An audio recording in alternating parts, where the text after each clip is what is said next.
Neuro funciona como una limitación de todos los haces nerviosos y es la que condiciona, digamos, la dirección que sigue ese nervio.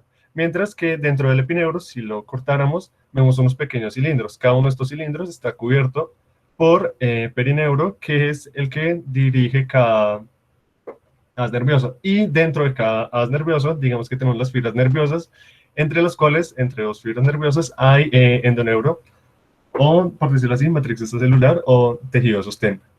Y por último, algo importante es que las fibras hemelínicas son principalmente las fibras C, siguiente por favor, que como vemos en esta tabla, en la parte de abajo, las fibras C están principalmente involucradas en la transmisión del dolor, de la temperatura, en algunas regiones autónomas postganglionares y son las de menor diámetro. Mientras que tenemos los otros dos tipos de fibras grandes, que son las tipo A y las tipo B, las cuales en las tipo A son las que tienen un mayor diámetro. Al tener un mayor diámetro también tienen y manejan mayores velocidades de conducción y la imagen de la izquierda, la que tenemos ahí, es la que nos muestra en un corte transversal cómo se ve la formación de la vena melina alrededor de un nervio y un poco la imagen que está a la derecha muestra dos vainas de melina y el espacio que les había mencionado entre cada una, que es el nodo Rambier, el cual permite la conducción saltatoria. Siguiente, por favor. Bueno, entonces pues continuando con la exposición, así como la anatomía neuronal va a variar en el sistema nervioso periférico, vamos a tener que la organización de este sistema también va a ser un poco diferente. Entonces acá en esta gráfica, en este esquema, vamos a tener un corte transversal de la médula, vamos a tener que la médula va a tener una cara posterior y una cara anterior.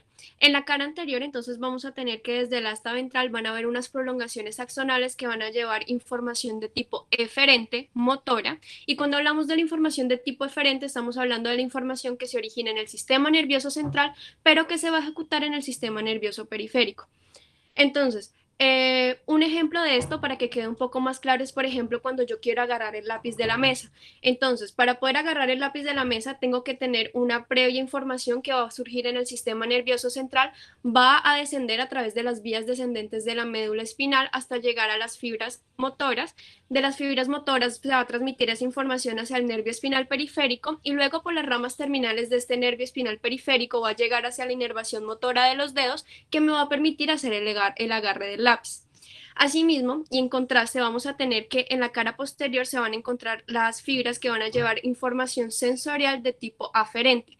Cuando hablamos de información aferente va a ser todo lo opuesto a lo que ya les expliqué. Entonces es información que va a surgir, un estímulo que va a surgir en la periferia y que pues va a ser como tal se va a procesar a nivel central. Y esta es la manera en la cual vamos a procesar sensaciones como frío, presión, pues los cambios de la temperatura que van a llegar a través de las fibras, esta información va a llegar a través de las fibras sensoriales a la médula, de la médula en la cara posterior se va a, pues, a la médula y así va a llegar hasta nuestro cerebro para ser procesada.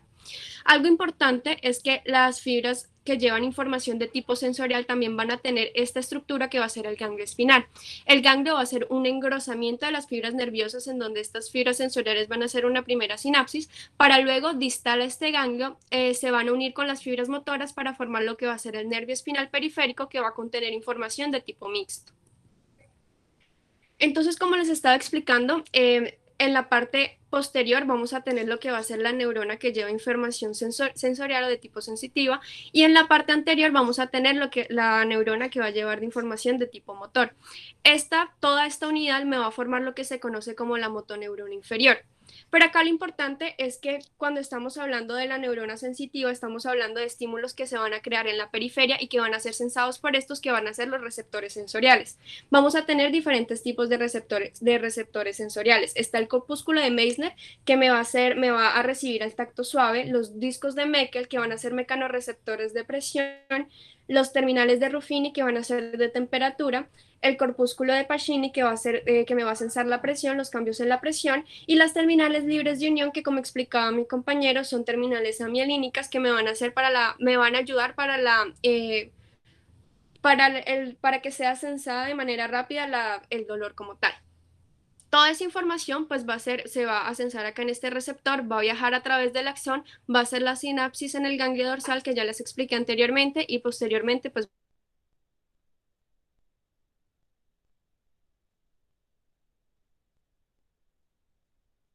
se va a encontrar en el asta anterior por la prolongación axonal, por la unión neuromuscular y por el músculo.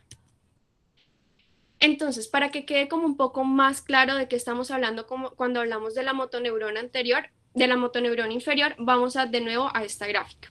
Entonces, acá como podemos ver, se va a encontrar la neurona primaria a nivel del asta ventral. Van a emerger los axones que por medio de la unión neuromuscular van a generar el estímulo que va a permitir la contracción de las fibras musculares.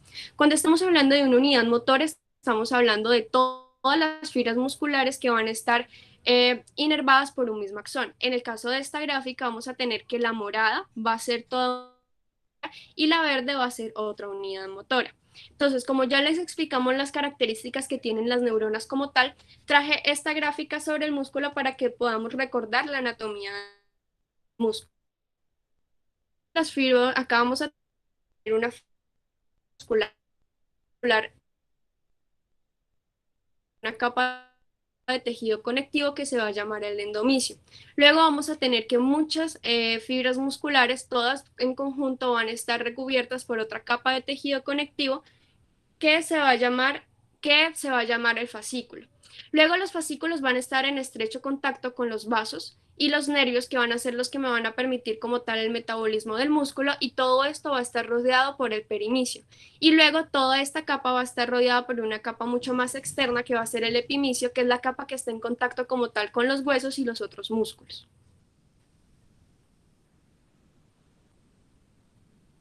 Entonces, como les venía mencionando, la motoneurona inferior va a estar pues compuesta por los músculos, el axón como tal, que ya les explicamos, y acá les trajimos pues esta gráfica para explicarles como tal la unión neuromuscular. Entonces, la unión neuromuscular va a ser una interfase entre la fibra nerviosa y la ramificación de la fibra muscular como tal, y es el sitio específico en donde va a ocurrir la actividad eléctrica.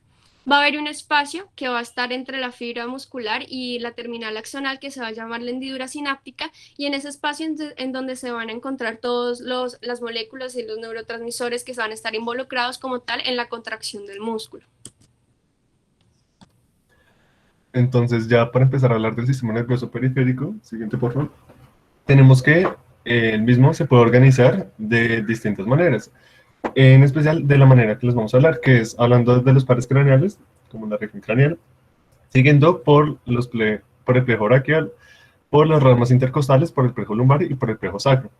Esto pues es para mostrar los distintos segmentos en los cuales se puede organizar, mientras que la imagen de la derecha es para mostrar la médula, las raíces que mi compañero ya les mencionó, y como un dato curioso señalar que hay 31 de ellas y 31 de ellas que pueden o no formar plexos, porque normalmente los intercostales los nervios intercostales no forman plexos, mientras que aquellos que están vértebras cervicales y lumbares y sacras sí los forman. Siguiente, por favor.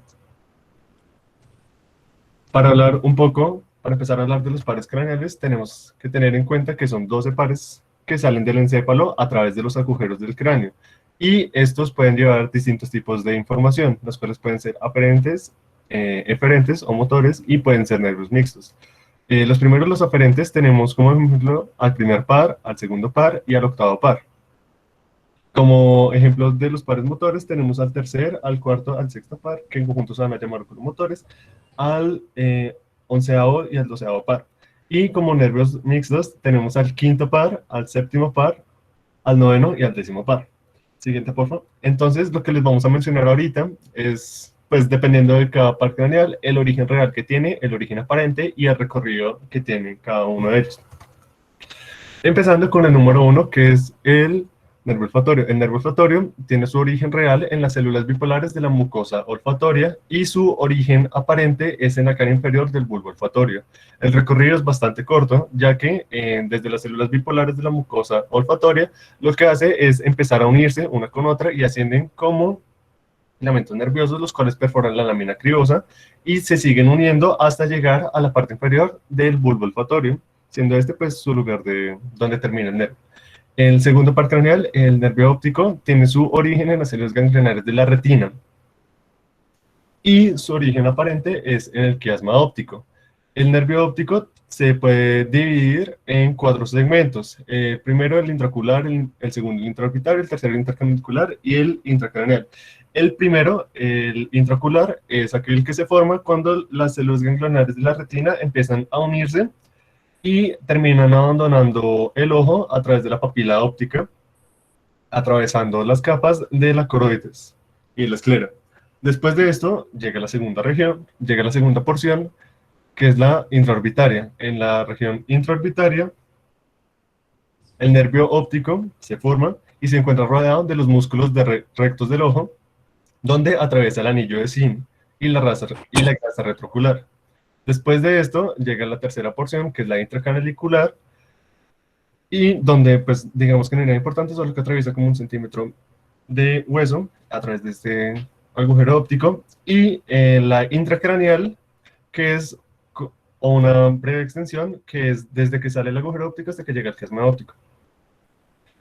Hablando del tercer par craneal, siguiente por favor, tenemos que es el oculomotor externo. El oculomotor tiene dos orígenes reales, dos núcleos, el cual es el núcleo oculomotor, que es el que le da propiamente la función motora, y un núcleo que pertenece al sistema nervioso parasimpático, que es el núcleo de Eddington-Westphal. Y su origen aparente es en la cara anterior del pedúnculo cerebral. El recorrido es que desde la cara anterior del pedúnculo, a nivel del tronco encefálico, cruza hacia anterior y un poco hacia inferior, pasando cerca de estructuras como la arteria cerebral posterior y la arteria cerebelosa superior. Después de pasar cerca de estas estructuras, termina atravesando el seno cavernoso junto al cuarto, al sexto par, a la primera rama del nervio trigémino, y después de salir, de atravesar el seno cavernoso, lo que hace es pasar por la hendidura esfenoidal y se divide en sus dos ramas, en sus dos troncos terminales, un tronco superior y un tronco inferior.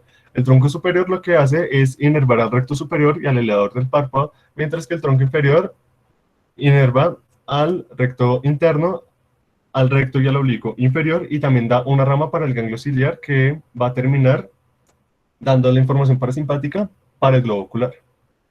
Siguiente, por favor.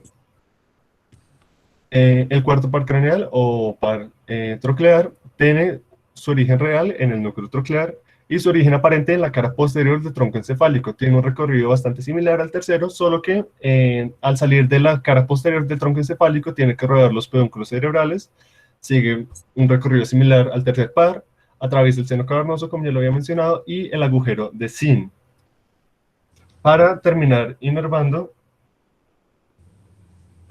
al músculo oblicuo superior. El nervio trigémino tiene su origen real en distintos núcleos, entre los cuales está el núcleo principal del trigémino, el núcleo motor del trigémino, tanto el principal como el accesorio. Y su origen aparente es en la cara anterior inferior de la protuberancia. Siguiente, por favor. Entonces, el nervio, al salir de la cara anterior inferior de la protuberancia, lo que hace es seguir un breve camino como dos ramas independientes, una rama sensitiva que es muy grande y una rama motora que es pequeña.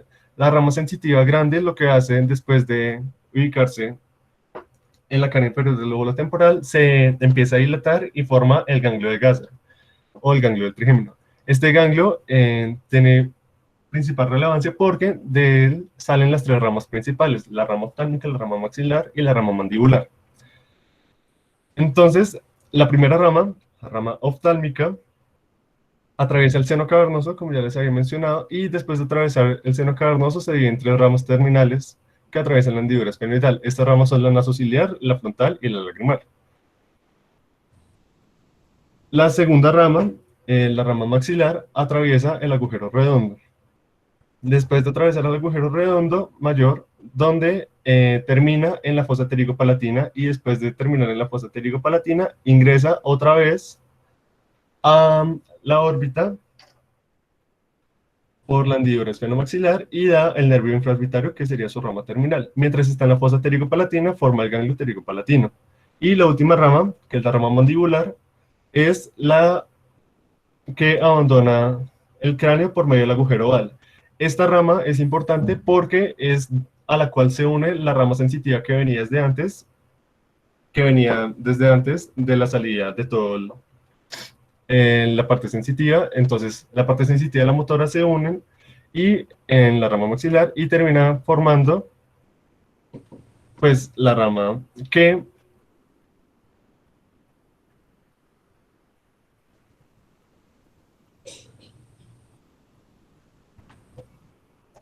Entonces, es una rama mixta que inerva los músculos de la masticación, principalmente el temporal, el macetero. Y entre sus ramas terminales está el nervio lingual, el nervio temporobucal, el nervio aurículo temporal y una rama que termina siendo el ganglio óptico. Y por último, el nervio abducens, cuyo origen real es el núcleo abducens y su origen aparente es en el surco bulboprotuberancial, el cual entre desde el surco lo que hace es atravesar el seno cavernoso y atravesar el anillo de Zinc, o sea, pasa por fuera del anillo de Zinc y termina llegando al recto externo, inervando al recto externo y dándole la función de abducir el globo ocular. Bueno, entonces pues ya continuando con la inervación de el trayecto de los otros pares craneales, vamos a tener acá el facial, cuyo origen real va a ser el núcleo motor, el núcleo sensitivo, el núcleo vegetativo superior e inferior, y su origen aparente va a ser en el surco bulboprotuberancial. Vamos a tener que en el recorrido de este nervio, van a ser como un nervio netamente motor, con una pequeña rama sensitiva que luego lo va a convertir en mixto. Cuando sale del surco se va a encontrar cerca del ángulo pontocerebeloso en compañía del octavo par y va a entrar al conducto auditivo interno donde atraviesa por el canal del facial, que es este de acá, en la porción petrosa del hueso temporal. Cuando él ingresa por este canal facial, lo que va a hacer es que va a dar su primera rama, que va a ser la rama que me va a enviar información hacia el nervio lingual, y luego se va a encontrar con su ganglio, que va a ser el ganglio geniculado, en donde va a salir su raíz motora y su raíz sensitiva, que va a ser el nervio intermedio. Luego, cuando va a salir este nervio, va a salir del cráneo por medio del agujero estilomastoideo, en donde va a terminar con sus dos grandes ramas. Vamos a tener la cervicofacial y la temporofacial. Esto va a ser importante porque estas van a salir sus ramas terminales, en donde vamos a tener la temporal, la cigomática, la mandibular, la maxilar y la cervical, y va a tener una rama posterior que va a ser la rama auricular posterior. Algo importante es que cuando él se encuentra acá en la porción petrosa del hueso temporal, vamos a tener que esta fibra que va a dar acá para el nervio lingual va a estar relacionado con la información del gusto de los 2/3 anteriores de la lengua y del piso de la boca y del paladar. Ya cuando hablamos del octavo par, que es el nervio vestibulo-coclear, tenemos que son dos nervios en un mismo par. Vamos a tener el nervio vestibular y el nervio coclear. El nervio vestibular va a recibir información del utrículo y el sáculo, que le van a dar información sobre la posición de la cabeza, y de los conductos semicirculares, que le van a dar información sobre los movimientos cefálicos. Toda esta información va a ser procesada en un primer ganglio, que va a ser el ganglio vestibular, y posteriormente se va a unir con las fibras del nervio coclear. En contraste, el nervio coclear me va a dar información como tal de la vía auditiva, va a hacer relevo en un primer ganglio, que va a ser el ganglio coclear, y distar a este ganglio se va a unir con las fibras del nervio vestibular. Todo esto pues va a pasar, ellos van a penetrar en la superficie anterior del tallo cerebral por este surco, que va a ser el surco protuberencial, y pues va a discurrir a través de la médula oblonga en los diferentes núcleos que están asociados con la vía de la audición. Ya continuando con los pares, entonces vamos a tener al glosofaringeo, que se va a tener un origen real en el fascículo solitario, en el núcleo ambiguo, en el núcleo salivar inferior, y su origen aparente va a ser a nivel del surco colateral posterior del bulbo. Vamos a tener que este nervio va a salir por el agujero rasgado posterior, al igual que el 10º y 11º par, y pues luego va a descender a través de la parte superior del cuello en conjunto con la vena yugular interna y la arteria carótida interna, hasta alcanzar el borde inferior del músculo estilofaringeo, que es esto que está acá. Luego de que alcanza el borde posterior del músculo estilofaringeo, va a inervarlo y se va a dividir en sus ramas terminales para darle inervación al constrictor superior y medio de la faringe, y los ramos sensitivos a la mucosa de la faringe y el tercio posterior de la lengua. Ya pues en el caso del vago, que es el 10º par, va a tener un origen real en el fascículo solitario, en el núcleo dorsal del vago y en el núcleo ambiguo, y su origen aparente va a ser el surco colateral posterior del bulbo, que pues es el mismo que el del glosofaringeo.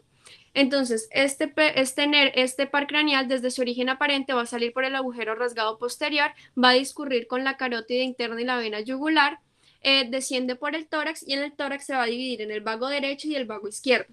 El vago derecho va a penetrar el tórax y va a pasar posterior a la raíz del pulmón derecho, contribuyendo al plejo pulmonar, y después pasa a la superficie posterior del esófago, donde va a contribuir al plejo esofágico. En contraste, el nervio izquierdo me va a entrar al tórax, cruza el lado izquierdo del arco aórtico y va a descender por detrás de la raíz del pulmón izquierdo. Así pues va a contribuir a la inervación del plejo pulmonar. Al vago izquierdo pues va a descender sobre la superficie anterior del esófago y pues va a ayudar a formar el plejo esofágico y ahí es donde se va a volver a encontrar con el vago derecho.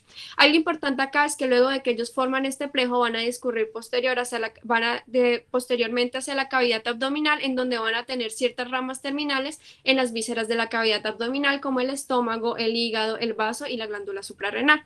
Acá pues vamos a tener que algo importante del vago es que también va a tener al principio de su recorrido unas ramas en donde va a dar los ramos faringios, tonsilares y linguales. Ya en el caso del nervio accesorio vamos a tener que este nervio va a tener un origen real en el núcleo ambiguo y el núcleo vulvar y el origen aparente va a ser igual que en el noveno y en el décimo par por el posterior, el agujero rasgado posterior.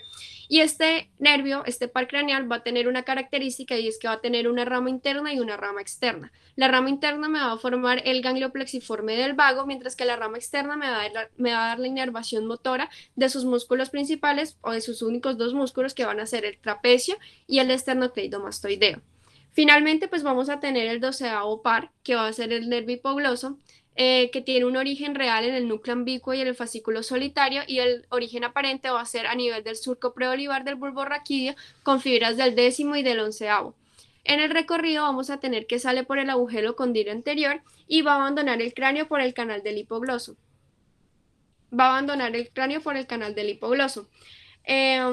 Aquí, pues bueno, va a discurrir al igual que los otros pares con la carótida interna y la vena yugular, hasta pues que va a llegar hasta el vientre posterior del músculo digástrico, en donde va a tener sus ramas terminales que van a hacer la inervación de los músculos que se encargan de controlar el movimiento de la lengua. Ya en cuanto a los intercostales, vamos a tener que estos van a ser unos nervios que tienen una característica especial y es que, como lo mencionaba mi compañero, no van a formar plejos. Su origen es en la rama ventral de cada nivel medular, son 12 nervios intercostales en total y van a ir por el reborde costal inferior en donde pues me van a formar lo que va a ser el paquete vasculonervioso. Están encargados de dar sensibilidad a cada espacio intercostal y a una porción sensitiva abdominal y van a inervar los músculos intercostales permitiendo la contracción o manteniéndolos estáticos en el trabajo respiratorio. Ya entonces este esquema es un esquema que nos permite entender la manera en la que está organizado los nervios intercostales. Como les mencionaba anteriormente, tenemos que en la cara posterior vamos a tener una inervación de tipo sensitiva y en la cara anterior vamos a tener una inervación de tipo motora. Tenemos que la información sensitiva va a estar asociada a un ganglio dorsal y que distal a este ganglio se van a unir las fibras sensitivas y las fibras motoras. Pero algo que tiene especial los nervios intercostales es que inmediatamente se unen, se van a separar en un ramo dorsal y un ramo ventral. El ramo dorsal se va a volver posterior y me va a inervar la piel que está asociada pues a toda esta parte de la columna y me va a inervar los músculos paraespinales, mientras que el ramo ventral me va a hacer el recorrido con la costilla y me va a hacer la inervación de los músculos intercostales. Algo muy importante, y pues es la razón por la que le trajimos esta gráfica, es que cuando la rama ventral pues sale de la médula como tal, va a discurrir sobre el borde inferior de la costilla, como podemos ver acá. Y esto es muy importante porque cuando vamos a poner un tubo de tórax tenemos que tener cuidado de ponerla sobre el borde superior de la costilla y no sobre el borde inferior, porque si lo ponemos sobre el borde inferior nos vamos a llevar el paquete vasculonervioso y podemos dejar sin inervación esa zona. Estos otros dos son otros dos cortes. Vamos a tener este corte transversal para ver un poquito más la correlación de los nervios intercostales como tal, y este es para ver las ramas terminales. Entonces, esta primera gráfica, que es la imagen de la derecha, como les venía mencionando, es un corte transversal. Aquí encontramos la médula anterior y posterior. Acá en la parte anterior pues vamos a ver las fibras motoras, acá en la parte posterior las sensitivas, donde van a tener acá pues el ganglio dorsal. Se unen para formar el nervio intercostal e inmediatamente se separan en el ramo dorsal y el ramo ventral. Acá podemos ver el recorrido de la rama dorsal, que va a ser la inervación de los músculos paraespinales, y vean cómo continúa su trayecto para llegar a inervar la piel. Mientras que acá pues vemos el recorrido del nervio intercostal, que va a penetrar los músculos intercostales para volverse más superficial. Esta imagen también nos permite ver la correlación que tienen los nervios intercostales con esto que está acá, que es la cadena simpática, que pues va a transcurrir paralela a la columna vertebral. Acá pues vamos a tener las ramas terminales, vamos a tener que las ramas terminales anteriores y laterales. En el caso de las anteriores van a tener una distribución peculiar y es que los primeros 6 intercostales van a emerger a nivel del esternón, mientras que los otros 6 van a emerger a nivel del recto abdominal. Y esto es importante porque estos nervios son los que van a estar relacionados con la inervación de la pared abdominal anterior. Y pues acá en los ramos colaterales pues vamos a ver la distribución de cada nervio intercostal que van a ser los que me van a dar la inervación sensitiva de la piel a estos niveles. Entonces, ya para empezar con la parte de los plejos, vamos a definir qué es un plejo. Entonces, tenemos que los nervios periféricos están compuestos por haces de fibras nerviosas, como ya les habíamos dicho.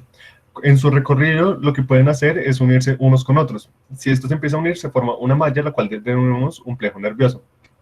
Existen distintos plejos en el cuerpo, entre el cual está el cervical, el braquial, el lumbar y el sacro. Los primeros se encargan de la inervación de la región cervical y de la región de todo el miembro superior, mientras que los dos últimos, el lumbar y el sacro, se encuentran encargados de la inervación de los miembros inferiores y la región pélvica. Siguiente, por favor. Entonces, para empezar con el plejo braquial, tenemos que, como ya les había dicho, es el encargado de dar la inervación motor y sensitiva del nervio superior.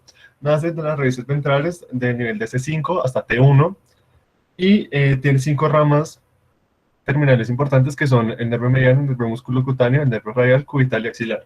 En la imagen que tenemos a la derecha, es importante porque nos muestra la correlación que tiene el plejo braquial con otras estructuras. Entonces vemos que el plejo braquial está rodeando la arteria subclavia, se encuentra en una porción retroclavicular y asimismo discurre entre los músculos escalenos. Entonces, cualquier lesión que haya en la región clavicular, una fractura, que haya un síndrome de opérculo torácico, un síndrome de escalenos o un trauma como tal, nos puede comprometer la función tanto motora como sensitiva y la irrigación del miembro superior. Siguiente, por favor. Para empezar a hablar un poco más de la formación, tenemos que, como les había dicho, se forma de las raíces, desde 5 hasta T1. Antes de formarse las raíces, hay una ramita de nivel de C5, de C6 y de C7 que forma el nervio torácico largo. El nervio torácico largo lo que hace es inervar al músculo serrato anterior y la debilidad de este nervio lo que hace es producir el signo de la escápula alada. Entonces, después de las raíces, tenemos la sección de los troncos, siguiente por favor, en la cual tenemos que la raíz de C5 y C6 se une y forma el tronco superior, C7 se queda solo y forma el tronco medio, C8 y T1 se unen y forman el tronco inferior. Después de eso tenemos las divisiones, en el cual cada tronco tiene una división anterior y una división posterior. En esta región de las divisiones no hay ninguna rama colateral, y por último tenemos los fascículos y las ramas terminales. Siguiente, por favor. En el cual vemos que la división anterior del tronco superior y el tronco medio se unen y forman el fascículo lateral. Las 3 divisiones posteriores se unen y forman el fascículo posterior, y la única división anterior del tronco inferior pues se queda sola y forma el fascículo medial. Y ya en la región de los fascículos tenemos que la rama del fascículo lateral es el nervio musculocutáneo y una rama para el nervio mediano.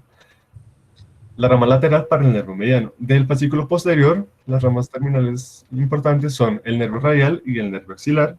Y del fascículo medial, tenemos que es el encargado de dar las ramas de toda la inervación de la parte medial del brazo, inervación sensitiva, da el nervio cubital y a la rama medial para formar el nervio mediano. Entonces, uniendo la rama lateral y la rama medial, se forma el nervio mediano. La imagen de la izquierda es para mostrar la relación que tienen los nervios con las estructuras óseas a nivel del miembro superior. Entonces, el nervio axilar y el nervio radial, al formarse el fascículo posterior, están en una posición posterior al húmero, la cual llegan por unos agujeros que les vamos a mencionar más adelante, mientras que el nervio mediano y el nervio cubital se encuentran en una porción medial al húmero, y el nervio musculocutáneo se encuentra medial, pero mientras va descendiendo y avanzando todo su recorrido, se va lateralizando, y cuando cruza el codo, lo único que hace es dar una rama sensitiva para toda la parte exterior del antebrazo. Síguense, por favor. En esta imagen podemos ver la relación que tiene todo con los músculos, la relación que tienen los nervios con los músculos. Entonces, en la imagen de la izquierda es cómo llegan los nervios del fascículo posterior a la parte posterior, al compartimento posterior del húmero. En el círculo rojo vemos el cuadrado homotricipital, el cuadrado húmero-tricipital, perdón, cuyo contenido principal es el nervio axilar y la arteria circunfleja del húmero. Y en el círculo de abajo tenemos el triángulo húmero-tricipital, cuyo contenido importante es el nervio radial, el cual va por el compartimento posterior, como les había mencionado, y la arteria braquial profunda. Mientras que en la imagen de la derecha tenemos al resto de los nervios, en el cual vemos al nervio mediano, el cual ocupa la corredera bicipital junto a la arteria braquial, y posterior a este, debajo del tabique intermuscular medial, se encuentra el nervio cubital. Estos dos nervios pues siguen su recorrido por toda la región del brazo, y luego, siguiente por favor, y luego el nervio cubital lo que hace es volverse un poco más anterior después de pasar por el canal epicóndilo olecraneal medial, que es donde normalmente uno se pega. Después de pasar ese canal y de pasar por la inserción del flexor cubital del carpo, lo que hace es volverse anterior.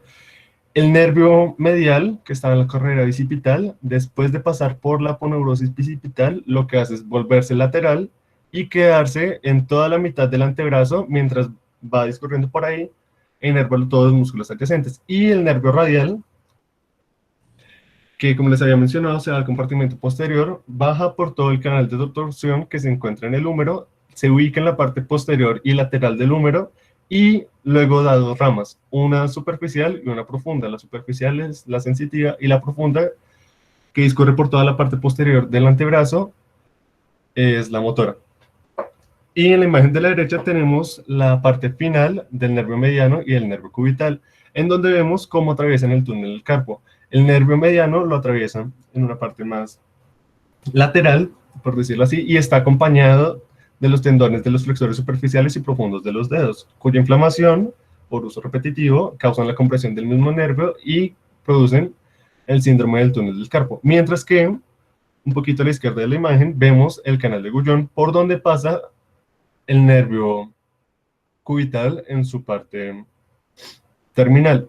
Lo importante de mostrarles el nervio cubital aquí es que el canal de Guyon es un sitio frecuente de atrapamiento junto al canal epicóndilo craneano que les había mencionado más adelante.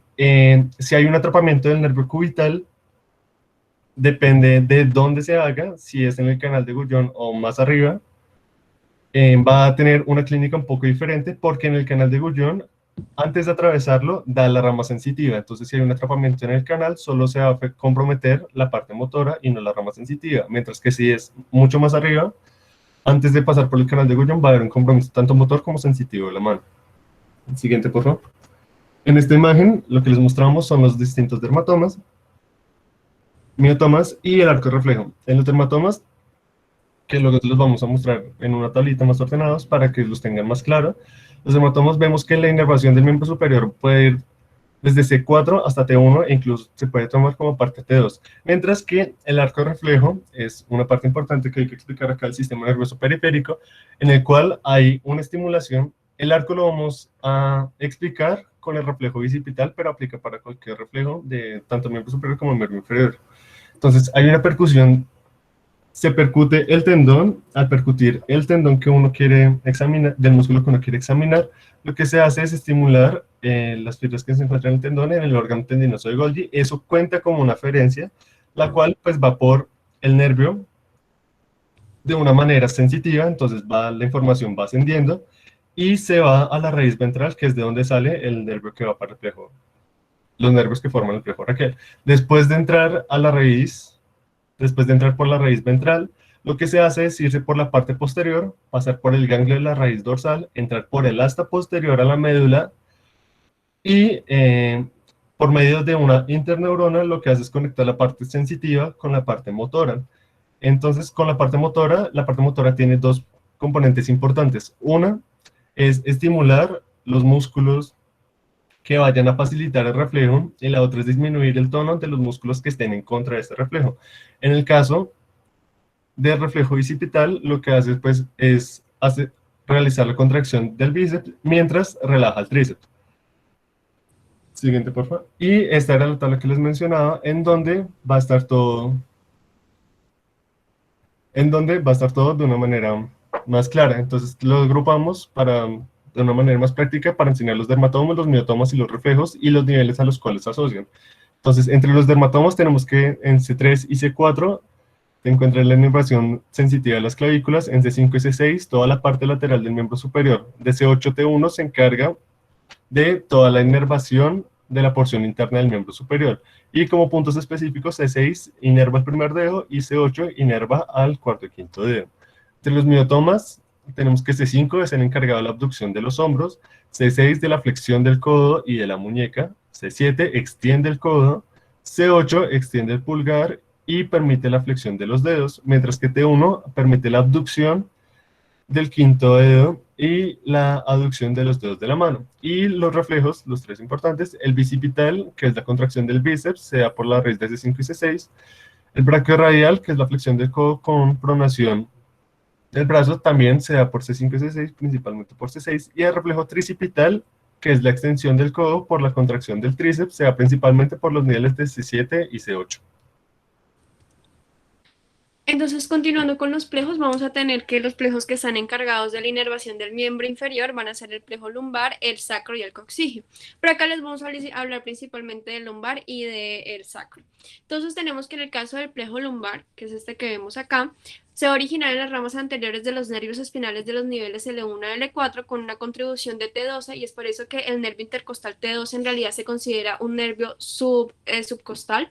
Se va a encontrar en el interior del músculo psoas, acá va a estar, pues acá está diseccionado, pero está al interior de este músculo que es el psoas y por delante de las apófisis transversas, y por delante de las apófisis transversas vamos a tener que sus ramas terminales van a ser los nervios el nervio femoral que tiene información de L2, L3, L4, el nervio obturador que tiene información de L2, L3, L4, el femorocutáneo lateral que tiene información de L1 y L2, el hilo hipogástrico que tiene información de L1, el hilo inguinal que tiene información de L1 y el genitofemoral que tiene información de L1 y L2, siendo el nervio femoral, el obturador y el femorocutáneo las ramas más importantes de este plejo lumbar. Entonces, a manera de esquema, vamos a tener, pues como les mencionaba anteriormente, una raíz, una rama de T12 y pues L1 que me van a formar estas dos terminales que van a ser el nervio iliohipogástrico y el nervio ilioinguinal. Asimismo, pues de este tronco que se forma entre T12 y L1 va a salir una rama que en conjunto con información de L2 me va a formar lo que va a ser el nervio genitofemoral. Vamos a tener que L2 y L3 me van a formar el nervio cutáneo lateral femoral y que con información de L2, L3 y L4 se me va a formar este gran nervio que va a ser el nervio femoral. Asimismo, vamos a tener que va a haber una rama colateral de L2, L3 y L4 que me van a formar el nervio obturador y con información de L3 y L4 se va a formar el nervio obturador accesor. Vamos a tener este tronco que va a ser el tronco lumbosacro que va a ser se va a producir con información, pues se va a formar con información de L4 y L5 y va a contribuir a la formación del plejo sacro. Esta imagen que tenemos aquí a la derecha es para que se hagan una imagen mucho más visual de la correlación que tiene el plejo lumbar con sus ramas del plejo lumbar con los músculos. Entonces acá, como les mencionaba, vamos a tener este músculo que va a ser el psoas por donde va a discurrir y el único nervio que va a transcurrir de manera anterior va a ser el nervio genitofemoral. Mientras que el nervio femoral y el obturador, que van a ser las otras dos ramas importantes, me van a transcurrir por encima de este músculo que va a ser el ilíaco y vamos a tener que el femoral va a transcurrir mucho más lateral que el obturador. El obturador es lateral y va a salir por medio de la cavidad abdominopelviana por un canal que va a ser el canal del obturador. Ya entonces, estas van a ser unas imágenes más gráficas del miembro inferior para pues que se hagan como una imagen de cómo va a transcurrir el nervio. Entonces vamos a tener que en la derecha vamos a tener una vista mucho más superficial que nos permite ver la salida del nervio femoral que va a emerger por debajo, va a emerger sobre el músculo psoas, el iliosoas, en conjunto con el paquete vascular que va a ser la arteria femoral y la vena femoral. Acá vamos a tener el músculo sartorio y por acá vamos a ver cómo emerge el nervio femorocutáneo que va a ser muy importante porque me va a dar la inervación de la cara lateral y anterior del muslo. Acá en esta va a ser una disección mucho más profunda y vamos a ver al igual cómo va a salir el nervio femoral con la arteria y la vena femoral por encima del músculo, por el músculo ilíaco, y cómo enseguida sale de la cavidad abdominopelviana va a ser la inervación para el cuádriceps. Acá pues tenemos en el canal del obturador, vemos cómo va emergiendo el nervio obturador que va a ser la inervación de los músculos de la cara medial del muslo. Acá entonces vamos a tener una vista mucho más profunda y esto es para ver, para que ustedes se den cuenta cómo ocurre la inervación de los músculos de la cara medial del muslo. Acá vamos a tener el aductor magno, que es este que está acá, que va a ser inervado por el obturador, el aductor corto, el aductor largo, que está acá cortado, y el músculo grácil, que van a ser los músculos que están inervados por el obturador. Y esta última gráfica es pues de pronto con colorcitos y eso para que vean, se hagan una imagen mucho más gráfica de cómo descubren. Acá vamos a tener el femoral, acá vamos a tener el obturador y acá vamos a tener el femorocutáneo.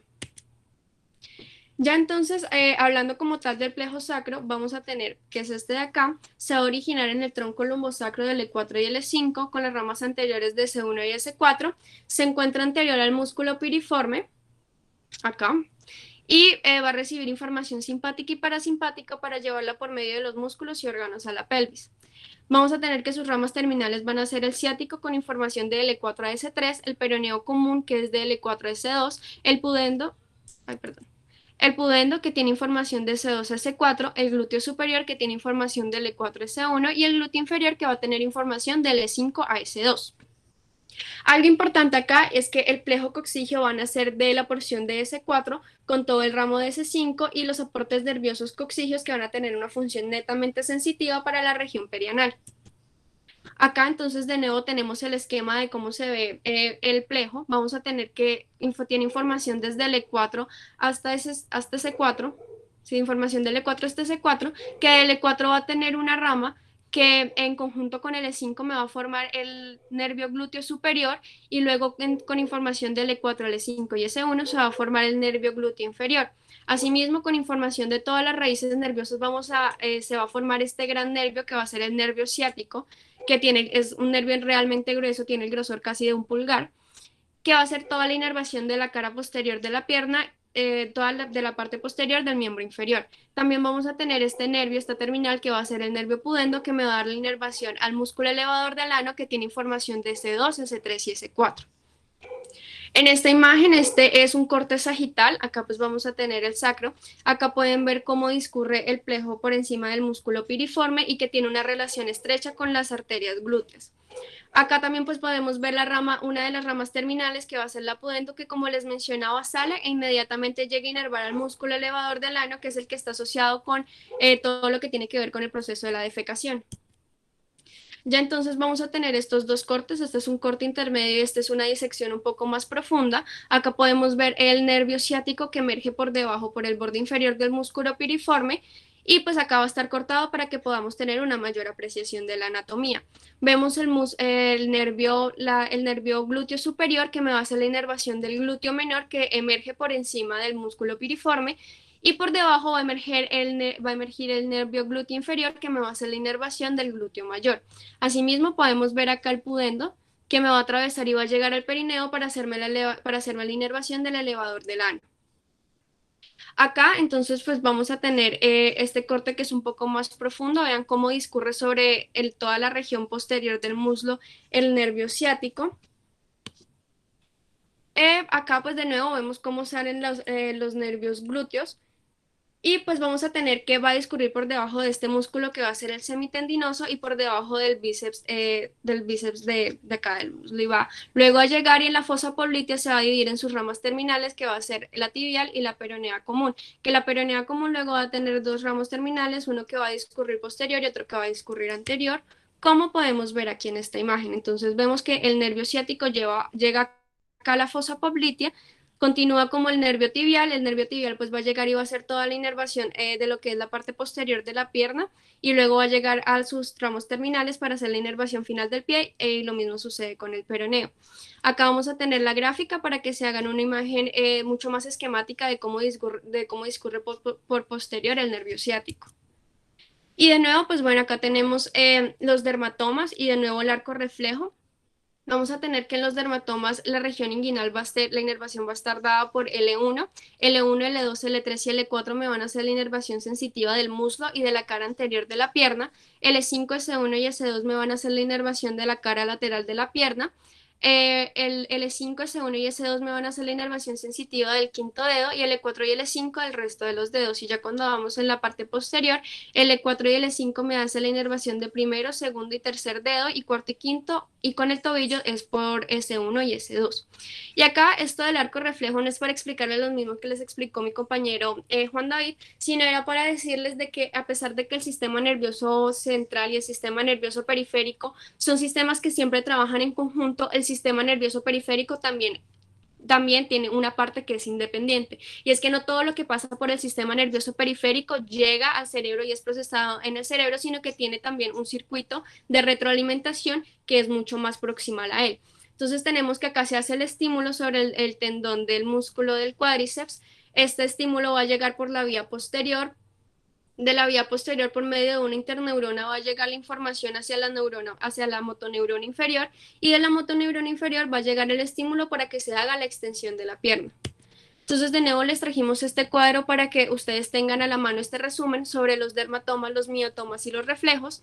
Tenemos que en los dermatomas L1 está asociado con la sensibilidad de la región inguinal, L2, L3 y L4 de la cara anterior y medial del miembro inferior, L4, L5, S1 de la sensibilidad del pie, L4 de la cara medial del primer dedo, L5, S1 y S2 de la cara posterior y lateral del miembro inferior, S1 del borde lateral del pie y el quinto dedo, S2, S3 y S4 del periné. De los miotomas, L2 está relacionado con la flexión de la cadera, L3 con la extensión de la rodilla, L4 con la flexión dorsal del tobillo y L5 con la extensión de los dedos del pie.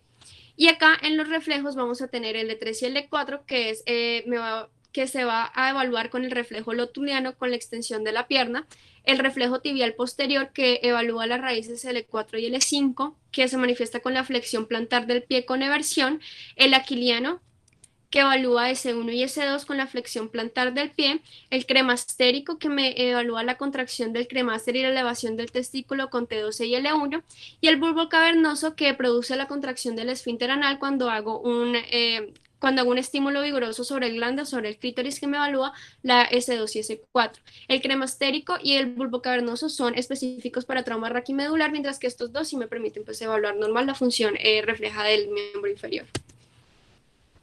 Ya para terminar la parte del sistema nervioso periférico, vamos a hablar un poquito de las lesiones. Entonces hay tres tipos de lesiones de los nervios periféricos, entre las cuales se encuentra la neuropraxia, la axonosmesis y la neurosmesis. La neuropraxia es como tal un bloqueo transitorio con una parálisis incompleta y una rápida recuperación que se da por, digamos, una lesión que no compromete como tal la estructura del nervio. La axonosmesis se da por un compromiso axonal sin que haya una alteración del tejido conectivo o el endoneuro. Y la neurosmesis, siguiente por favor, lo que hace es que hay un compromiso tanto del sistema, tanto del axón como del tejido conectivo, por lo cual hay una lesión completa del nervio y se caracteriza por una parálisis flácida, por una pérdida de la sensibilidad total de la región inervada y, como les habíamos mencionado en los plejos, al haber una relación entre distintas raíces nerviosas, lo que puede haber es un compromiso un compromiso parcial de otros dermatomas cercanos a la región, y al haber una lesión completa del nervio, hay piel seca, escamosa y una extremidad fría.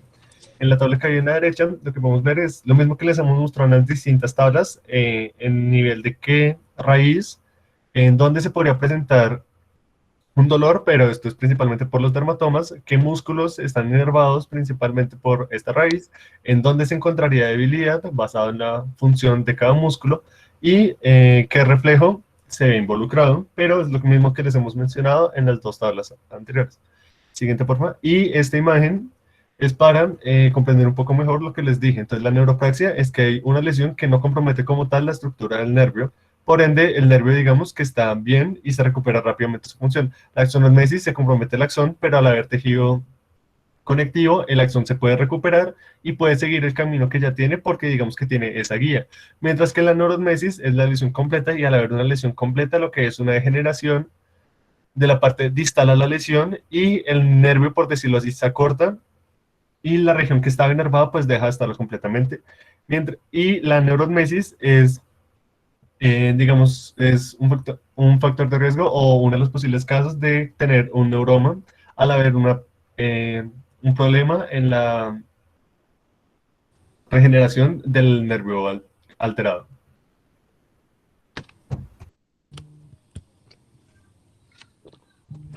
Entonces, continuando y ya finalizando la exposición, vamos a hablar de la anatomía del sistema nervioso autónomo. Y pues vamos a iniciar hablando sobre unas generalidades. Junto con el sistema endocrino se va a encargar de controlar el medio interno del cuerpo. También me va a permitir el control preciso y fino de las funciones de muchos órganos y tejidos, incluidos el músculo cardíaco, el músculo y las glándulas exocrinas. Y pues el sistema nervioso autónomo, al igual que el sistema nervioso somático, va a tener neuronas aferentes, conectoras y eferentes.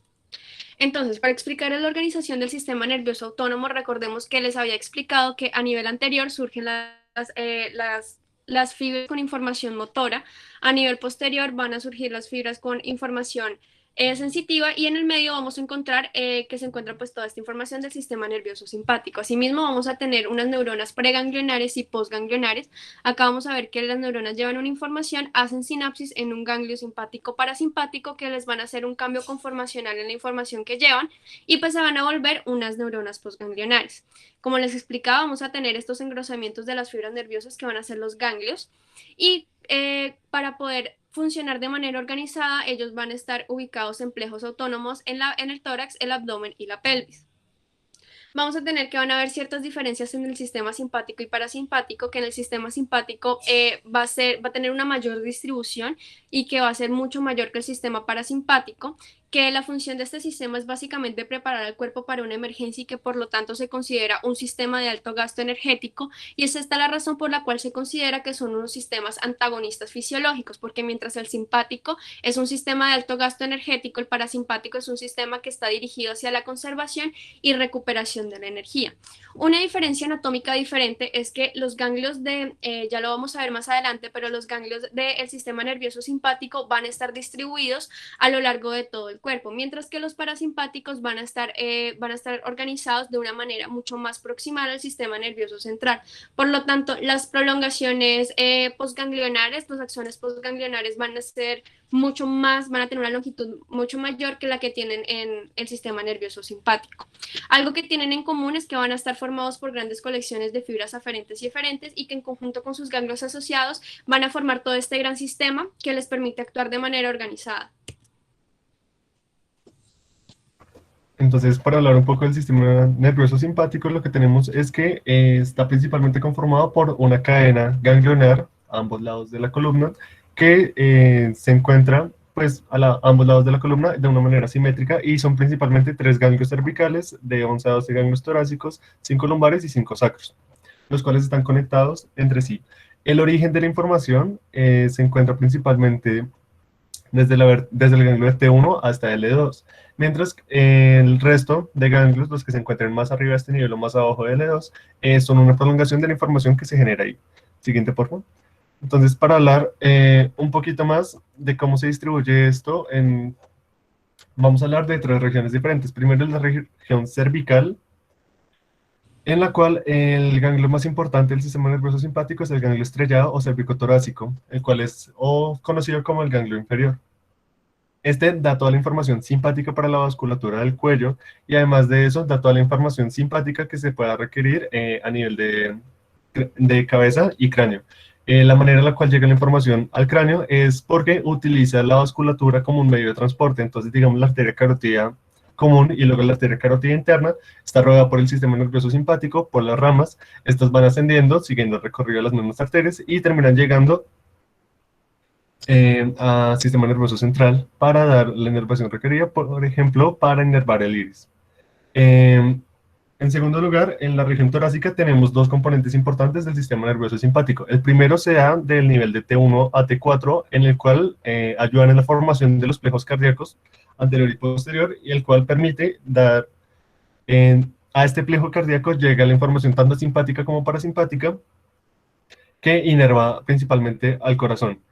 Y asimismo, por debajo del nivel de T4, empezando desde T5 a T9, sea, la formación de los nervios esplácnicos, en este nivel de T5 a T9 se forma el nervio esplácnico mayor, T10 y T11 forma el nervio esplácnico menor y T12 forma el nervio esplácnico accesorio. Estos nervios no tienen una función como tal a nivel de tórax, pero sí dan la inervación simpática para el abdomen. El lugar más importante a donde llegan estos ganglios es al ganglio semilunar, que se encuentra principalmente a nivel de la glándula suprarrenal, o sea, en la cavidad del abdomen, y lo que hacen es que los ganglios semilunares, en los ganglios semilunares llega toda la información autónoma que va a inervar el abdomen. En la parte lateral de cada ganglio semilunar es donde llega la información simpática de los nervios esplácnicos, y en la parte medial, como mi compañero ya explicó todo el recorrido del nervio vago, a la parte medial de esos ganglios es donde llega la información parasimpática. Siguiente, por favor. Y ya para terminar con el sistema nervioso parasimpático, hay dos orígenes principales de la información. Uno es a nivel del sistema nervioso central, en tronco o protuberancia, y la otra es a nivel del sacro. Entonces, como ya les hemos mencionado, algunos núcleos parasimpáticos, como está el núcleo de Inker-Westphal, el núcleo salivar superior, el núcleo salivar inferior y todos los núcleos y la mayoría de núcleos que conforman el décimo par, hacen parte del sistema nervioso parasimpático y son una gran parte del mismo gracias al nervio vago. Mientras que, siguiente porfa, la otra parte que no les hemos explicado bien es la parte de la inervación parasimpática en la región sacra, en la región pélvica, que se da principalmente a nivel del sacro. Estos nervios a nivel del sacro, lo que terminan formando es un plejo llamado o hipogástrico superior o hipogástrico inferior. A este plejo no es que sea solo de información parasimpática, sino que también llega información simpática, y en la formación de este plejo, tanto el hipogástrico superior como el hipogástrico inferior, lo que hacen es dar la información autónoma para las distintas vísceras pélvicas, como es útero, vejiga y recto. Siguiente, por favor. Y en esta última diapositiva, lo que vemos es, siguiente, por favor, las distintas funciones que, como mi compañera había dicho, que son antagónicas entre el sistema nervioso parasimpático y entre el sistema nervioso simpático. El sistema nervioso simpático es el que los prepara para la vida, entonces hace una dilatación de la pupila, inhibe la salivación, relaja los bronquios, causa taquicardia e inhibe la actividad gástrica. Mientras que el sistema nervioso parasimpático es el de ahorrar energía, entonces contrae la pupila, estimula la salivación, disminuye la frecuencia cardíaca, contrae los broncos y estimula la actividad digestiva, tanto como la estimulación biliar. Y ya, eso sería todo lo que tenemos para comentarles el día de hoy. Muchas gracias. Gracias.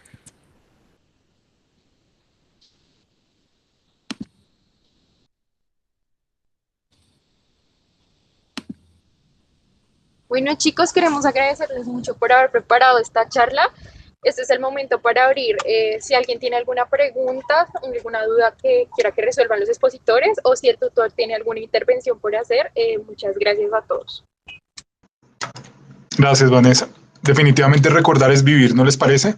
En una muy interesante exposición, muy práctica, muy rápida, hablar del sistema nervioso periférico y del sistema nervioso autónomo, creo que se llevó digamos que nos hizo ese recuerdo anatómico, ¿no? Y sobre todo que era hablar de la anatomía, era poder hacer esa descripción macroscópica con algo de funciones, con una interacción con algunas posibles lesiones, con algunos atrapamientos, y que desde el punto de vista del tutor, por ser su ocupación la fisiatría, la medicina física y la rehabilitación, que podemos evaluar los nervios, importante del grupo de interés también tenerlo en cuenta, que no todo es central, la periferia también es supremamente importante y nos ayuda a distinguir definitivamente entre motoneurona superior e inferior, y los que me conocen saben que tenemos que planear muy bien y plantear muy bien esa diferencia.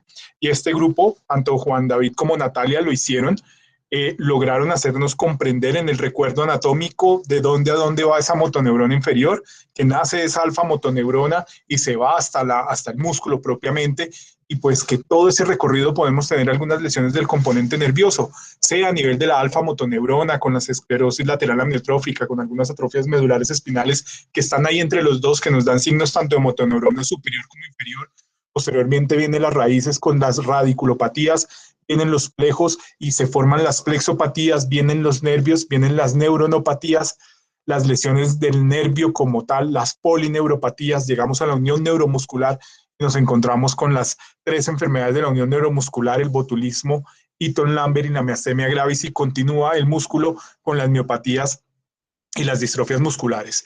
Y ese recuerdo anatómico, especialmente en ambos, porque fíjense que cuando hay lesiones por compresión, cuando hay hipertrofias de los músculos, puede haber un hematoma debajo de la piel o en un músculo y nos puede estar comprimiendo un nervio.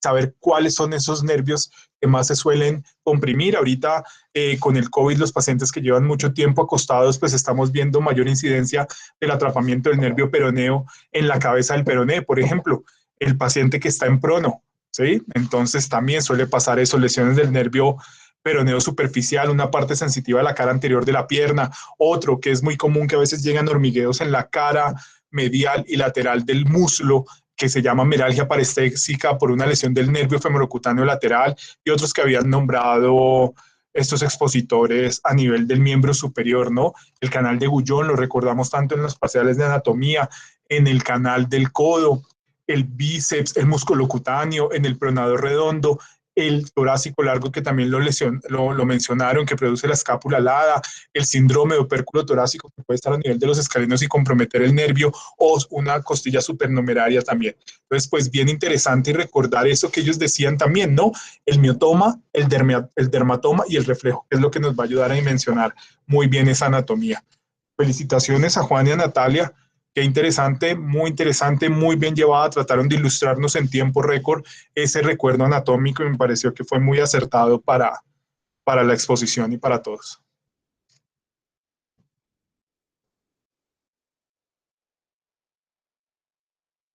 Muchas gracias, doctor.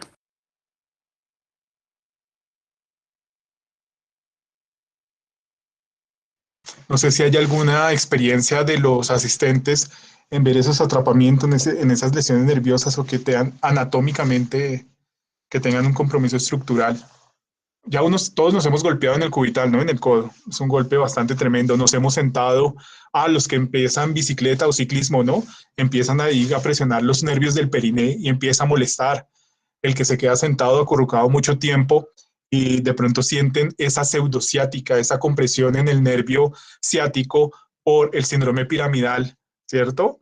Y entre otros, hablábamos alguna vez, la lesión del sábado por la noche, si se acuerdan cuál es esa lesión de ese nervio.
Bueno, si no hay nada más que decir, alguna pregunta o algún aporte, daríamos por cerrada la charla del día de hoy, agradeciéndoles a todos su asistencia.